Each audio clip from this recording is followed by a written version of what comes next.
peace, let us call to mind our sins, and so ask God for his pardon and mercy. You were sent to heal the contrite of heart. Lord, have mercy. Lord, have mercy. You came to call sinners. Christ, have mercy. Christ, have mercy. You are seated at the right hand of the Father to intercede for us. Lord, have mercy. Lord, have mercy. May Almighty God have mercy on us, forgive us our sins, and bring us all to everlasting life. Amen. Let us pray. Grant, Lord God, that we, your servants, may rejoice in unfailing health of mind and body through the glorious intercession of Blessed Mary, ever Virgin. May we be set free from present sorrow and come to enjoy eternal happiness through our Lord Jesus Christ, your Son, who lives and reigns with you in the unity of the Holy Spirit, God forever and ever. Amen.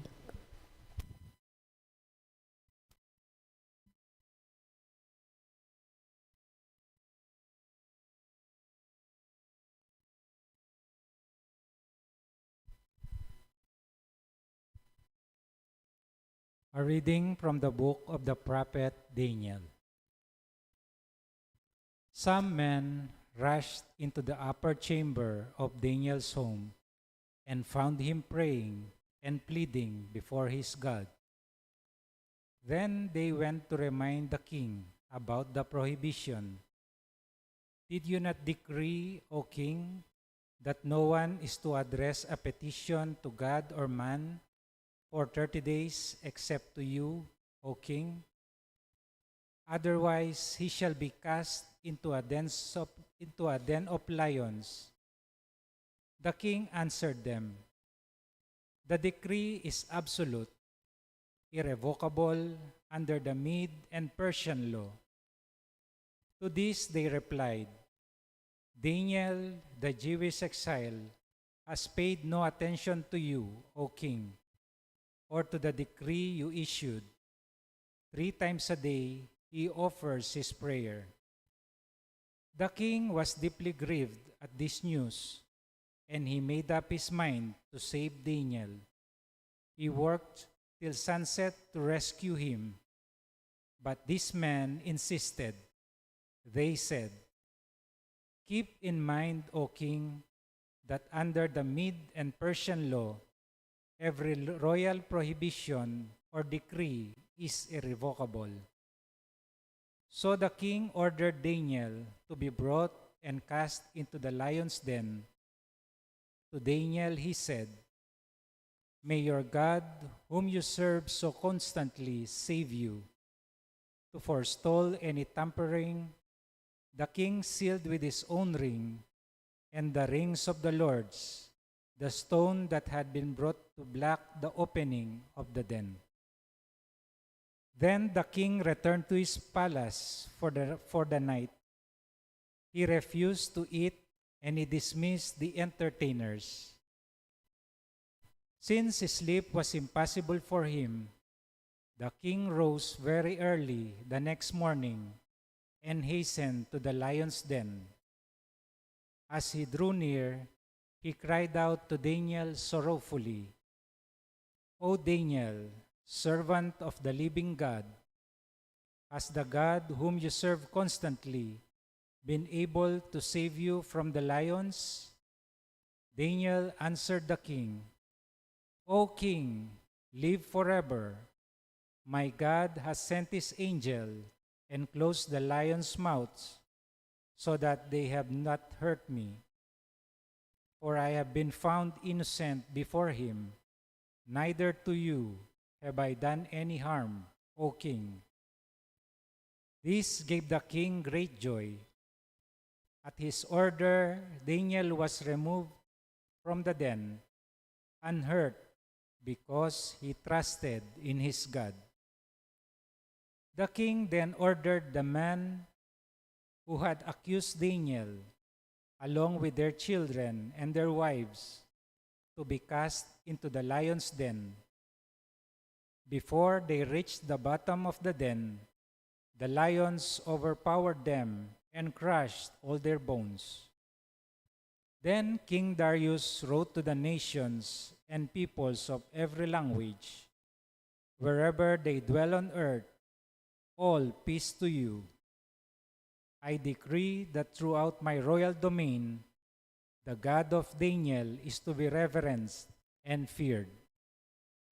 For he is the living God, enduring forever.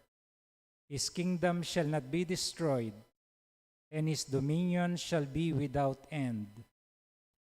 He is a deliverer and savior, working signs and wonders in heaven and on earth.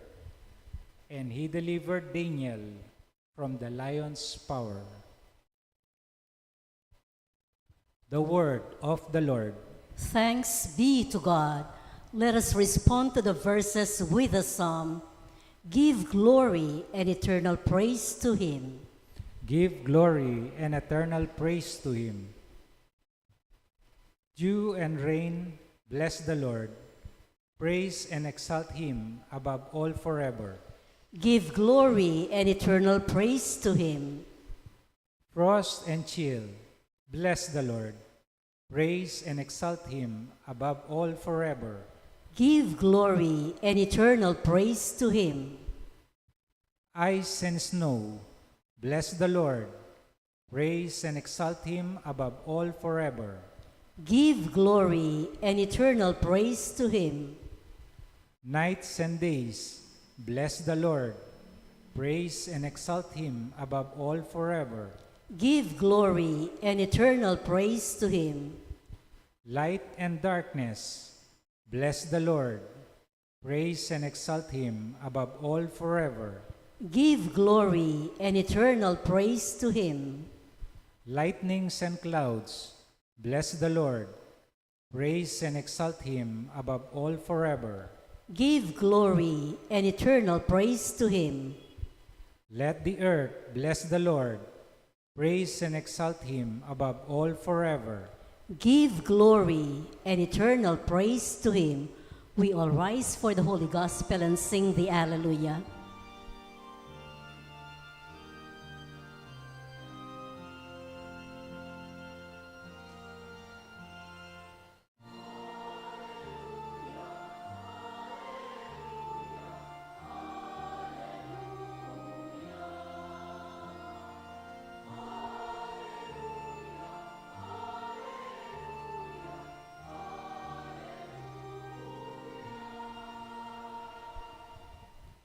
Stand erect and raise your heads, because your redemption is at hand.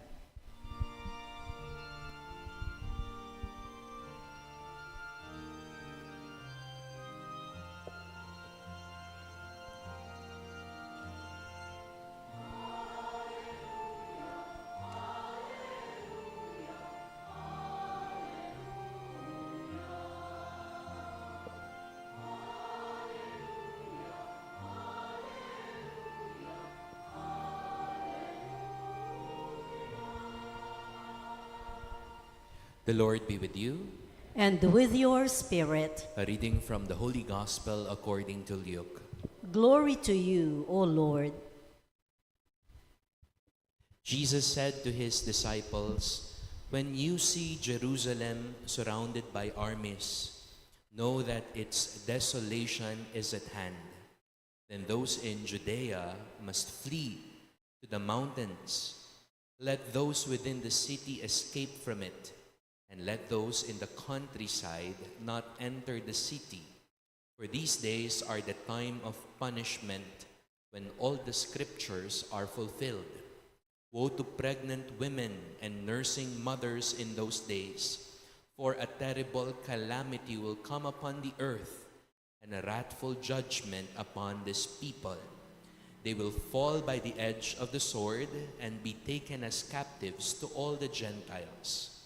And Jerusalem will be trampled underfoot by the Gentiles until the times of the Gentiles are fulfilled. There will be signs in the sun, the moon, and the stars, and on earth nations will be in dismay, perplexed by the roaring of the sea and the waves. People will die of fright in anticipation of what is coming upon the world, for the powers of the heavens will be shaken. And then they will see the Son of Man coming in a cloud with power and great glory. But when these signs begin to happen, stand erect and raise your heads, because your redemption is at hand. Sisters and brothers, the good news of our salvation. Praise to you, Lord Jesus Christ. Once again, good evening po sa inyong lahat. Good evening to Father. Pakigreet naman po natin ang mga katabi nating good evening. I hope we are in the best of our dispositions to listen to the Word of God today. Especially we honor our Blessed Mother, Our Lady of Miraculous Medal. Malapit na po ang holidays. Mamimili na ho niyan kayo sa grocery na mga pamimigay nyo. But a kind reminder, check the items that you buy. More or less, meron huyang expiration date. Kasi baka yun nakuha ninyo, expired. Canned goods, non-food items. And you know, sometimes even in relationships, there is what we call an expiration.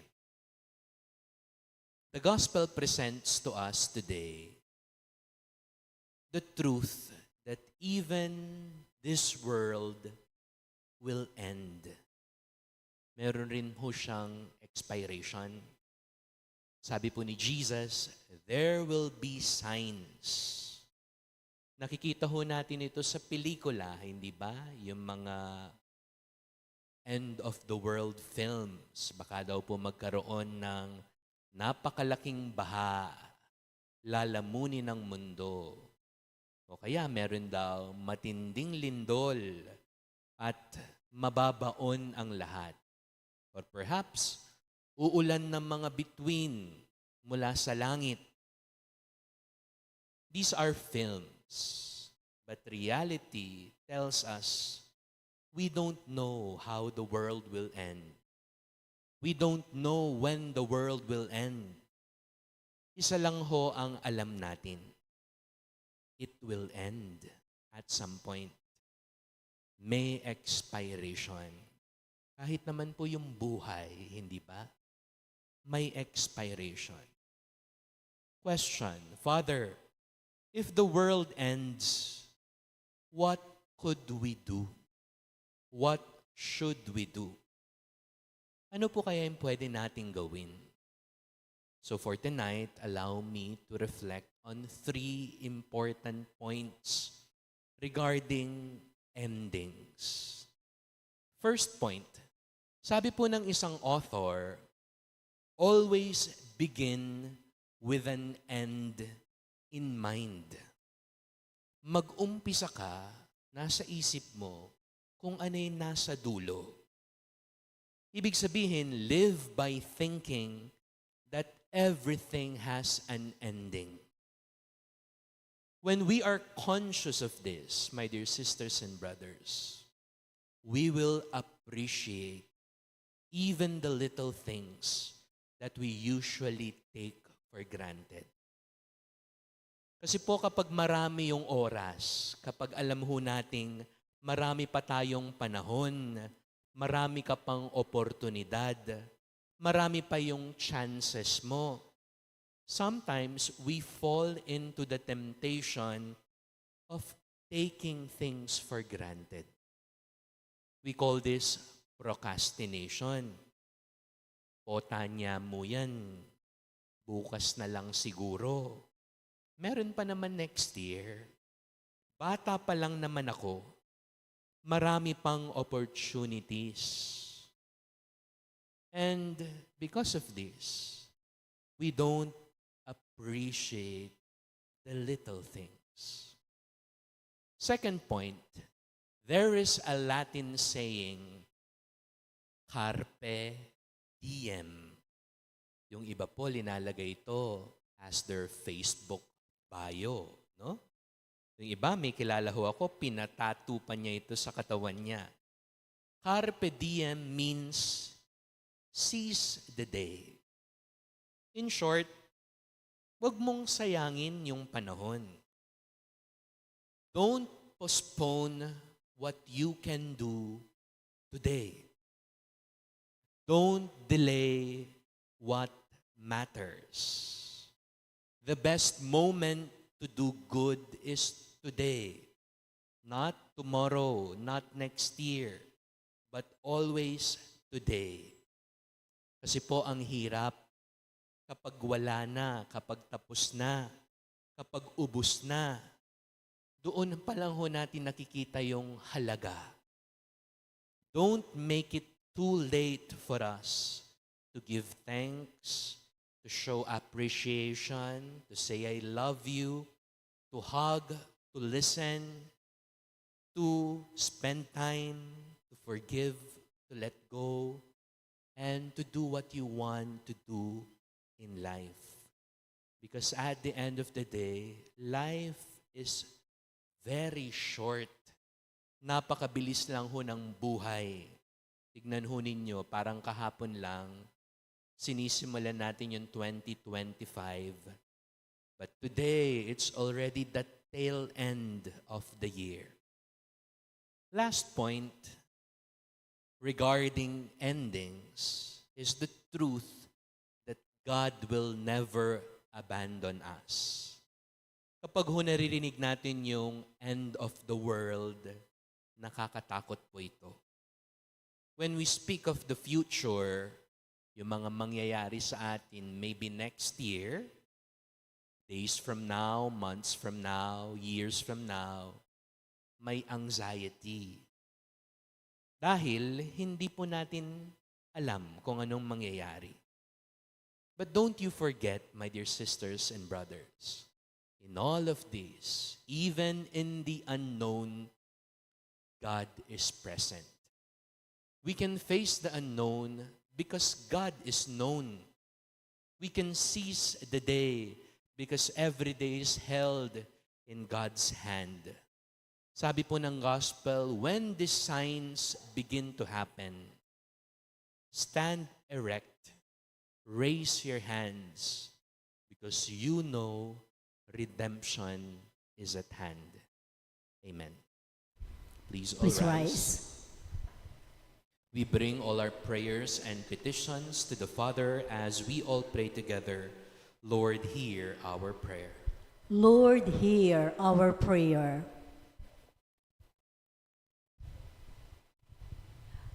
May the Lord deliver humanity from death and destruction brought about by wars and insurrection and by natural calamities.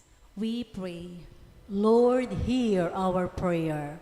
May the Church and her leaders encourage dialogue among people of different faiths and political beliefs, that peace and harmony may prevail over conflicts and animosities. We pray. Lord, hear our prayer. May our hope for eternal life not inhibit us from building up the world or make us disinterested in the welfare of our fellow human beings. We pray. Lord, hear our prayer. May our thoughts turn to the many who have not survived the pandemics, conflicts, and persecutions of evil men. May the Lord give them rest in his kingdom.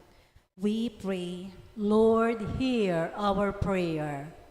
That we may take seriously our stewardship of creation and our care for the environment, especially through the garbage segregation, its prompt collection, and the appropriate location of garbage sites far from public and residential areas. We pray.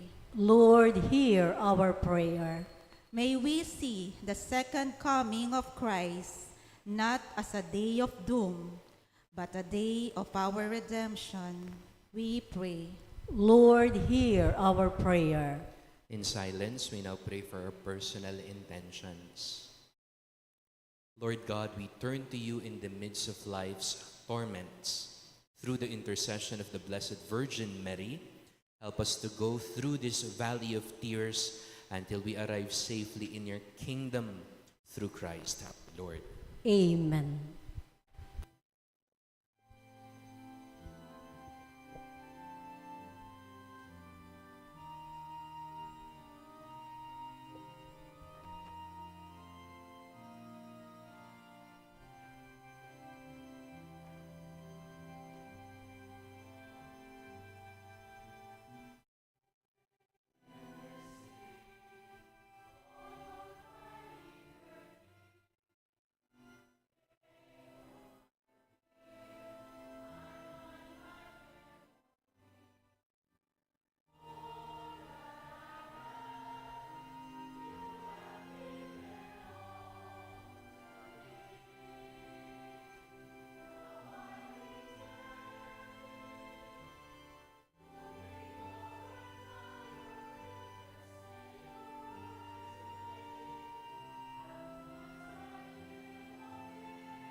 Pray, my dear sisters and brothers, that my sacrifice and yours may be acceptable to God, the Almighty Father. May the Lord accept the sacrifice at your hands for the praise and glory of his name, for our good and the good of all his holy church. Receive, O Lord, we ask, the prayers of your people with the sacrificial offerings, that through the intercession of Blessed Mary, the mother of your Son, no petition may go unanswered, no request be made in vain, through Christ our Lord. Amen. The Lord be with you. And with your spirit, Lift up your hearts. we lift them up to the Lord. Let us give thanks to the Lord our God. It is right and just. It is truly right and just, our Jude and our salvation, always and everywhere to give you thanks, to praise your mighty deeds in the exaltation of the saints, especially as we celebrate the memory of the Blessed Virgin Mary, to proclaim your kindness as we echo her thankful hymn of praise. For truly, even to earth's ends, you have done great things, extended your abundant mercy from age to age. When you look on the lowliness of your handmaid, you gave us through her the author of our salvation, your Son, Jesus Christ, our Lord. Through him, the host of angels adores your majesty, rejoices in your presence forever. May our voices, we pray, join with theirs in one chorus of exultant praise as we all acclaim.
You are indeed holy, O Lord, the fount of all holiness.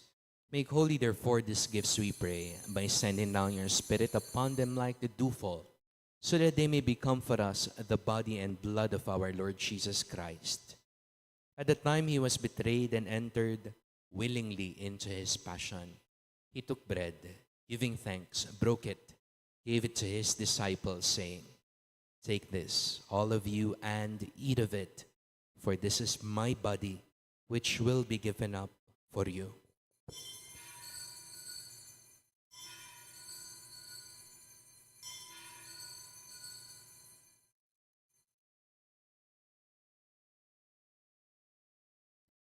In a similar way, when supper was ended, he took the chalice, once more giving thanks, gave it to his disciples, saying, "Take this, all of you, and drink from it, for this is the chalice of my blood, the blood of the new and eternal covenant, which will be poured out for you and for all, for the forgiveness of sins. Do this in memory of me."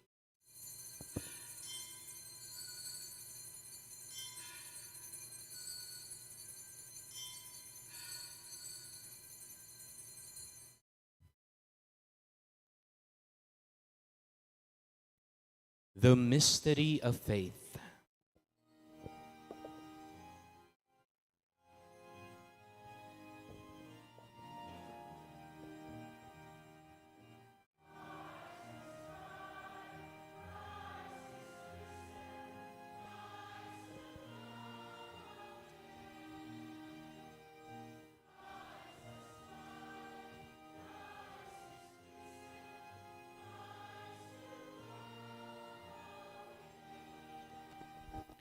Therefore, as we celebrate the memorial of his death and resurrection, we offer you, Lord, the bread of life, the chalice of salvation, giving thanks that you've held us worthy to be in your presence and minister to you.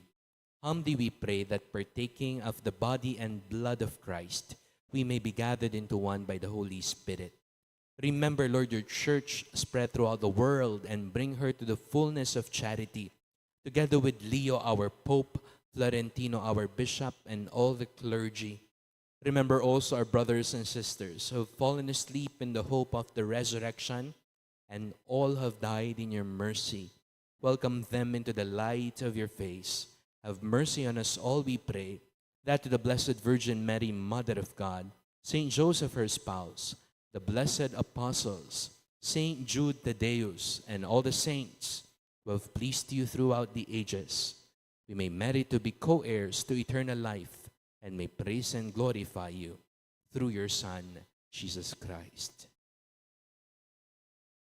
Through him and with him and in him, O God, Almighty Father, in the unity of the Holy Spirit, all glory and honor is yours forever and ever.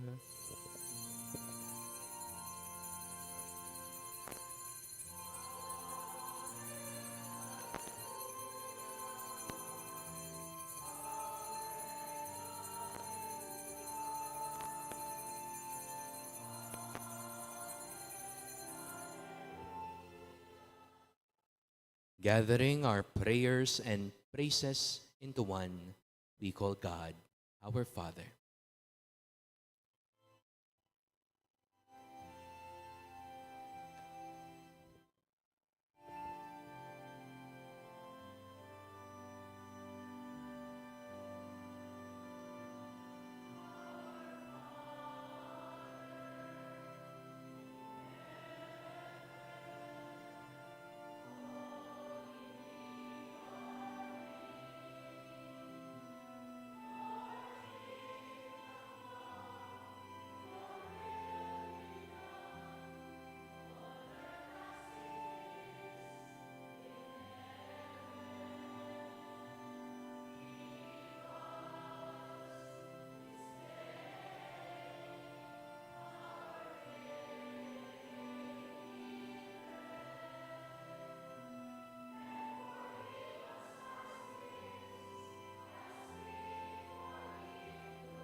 Deliver us, Lord, we pray, from every evil. Graciously grant peace in our days, that by the help of your mercy we may be always free from sin, safe from all distress, as we await the blessed hope and the coming of our Savior, Jesus Christ.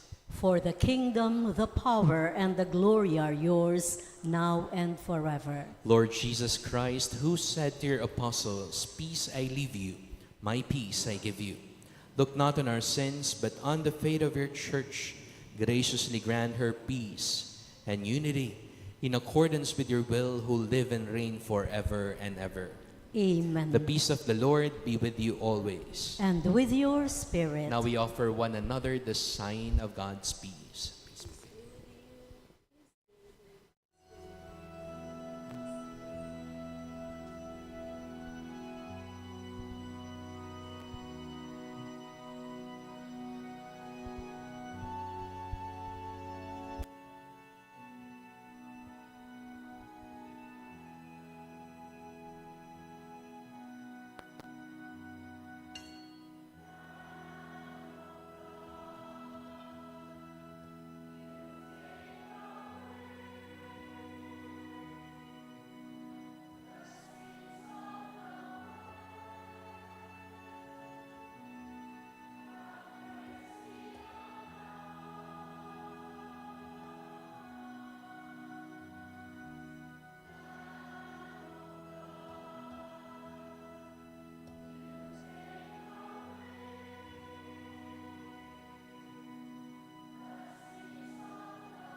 Behold the Lamb of God. Behold him who takes away the sins of the world. Blessed are those called to the supper of the Lamb. Lord, I'm not worthy that you should enter under my roof, but only say the word, and my soul shall be healed.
Please rise.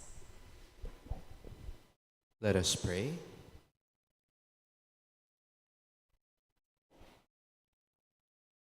As we receive this heavenly sacrament, we beseech, O Lord, your mercy, that we who rejoice in commemorating the Blessed Virgin Mary may, by imitating her, serve worthily the mystery of our redemption through Christ our Lord. Amen. The Lord be with you. And with your spirit. May Almighty God bless you, the Father, the Son, the Holy Spirit. Amen. Our Eucharist has been offered. Go in the peace of Christ. Thanks be to God. Good evening po. Good evening to Amos.